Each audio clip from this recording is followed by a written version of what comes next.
আসসালামু আলাইকুম রহমতুল্লাহ বরকাত। সূরা আল বাকারা দ্বিতীয় নম্বর সূরা 249 নম্বর আয়াতে আল্লাহ বলছে, আল্লাহ যাকে চান তিনি তাকে হিকমত অর্থাৎ জ্ঞান দিয়ে থাকেন, এবং যে হিকমত অর্থাৎ জ্ঞান পেল সে প্রচুর কল্যাণের অধিকারী হয়ে গেল। আল কোরআন। এবারে একসঙ্গে ব্যাখ্যা বলো। সুনান ইবনে মাদার হাদিস নম্বর হচ্ছে 210। হজরতে মুআবিয়া ইবনে আবি সুফিয়ান রাদিয়াল্লাহু আনহু থেকে বর্ণিত, তিনি বর্ণনা করেন যে প্রিয় নবী রাসূল সাল্লাল্লাহু আলাইহি ওয়াসাল্লাম বলেছেন, আল্লাহ যাকে ভালোবাসেন তিনি তাকে দিনের সঠিক জ্ঞান দিয়ে থাকেন। এটাও সুনান ইবনে মাদার হাদিস নম্বর 211।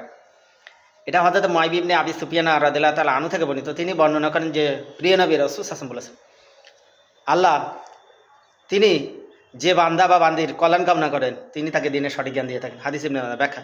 কোরআনের ব্যাখ্যা আগে দিয়ে নেই। ওখানে আল্লাহ বলছেন তিনি যাকে ভালোবাসবেন তাকেই তিনি জ্ঞান দেবেন। আল্লাহ বলছেন আমি যাকে ভালোবাসি তাকে আমি জ্ঞান দিই, দিন দিই, আর তাকে আমি হিকমা দিই এবং তাকে আমি ঈমান দিই। কিন্তু যাকে ভালোবাসি এবং ভালোবাসি না তাদেরকে আমি ধন সম্পদ দিই। কিন্তু তাদেরকে আমি ভালোবাসি যাদেরকে আমি ঈমান দিই, জ্ঞান দিই, হিকমা দিই।